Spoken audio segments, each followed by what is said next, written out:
Umpama sliramu sekar melati. Weh, wis kadung mumet ranti gawean wis pusing. Dewean, Bos. Ayo dhewean lah piye to? Lu info kegawean ra? Gawean, Heeh. aku jane ana bisnis besar-besaran iki. Mbok iya. Golek keong wae sekilo 5.000. Kowe gelem nampung? Lah gelem to, aku gelem nampung to. Ya tak golek aku. Aku pati-pati 500 ora masalah to, tak do 5,5. Ya. Ora golek po?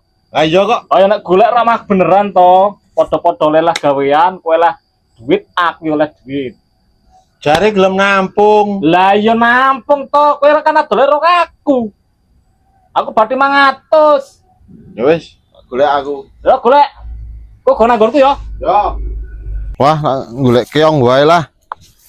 Nah le poin. Sekilo 5.000. Golek rong kental ya gelis. Cetok poin. Daripada nguni naga rungkat terus lah.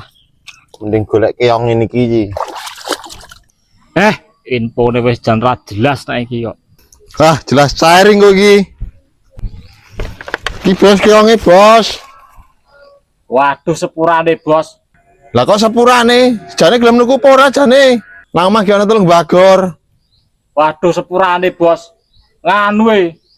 Jebule nyong salah info. Lah salah pimpo piye neh? Lah jebule 5.000 nek le adol ngarep e. Lah yo aku ge apa ki ya iki? Ayo diguang apa pakake bebek ngono lho. Sepurane yo. Wis, golek info ora jelas. Lah karang yo nang HP to ora berita jebule ditawak.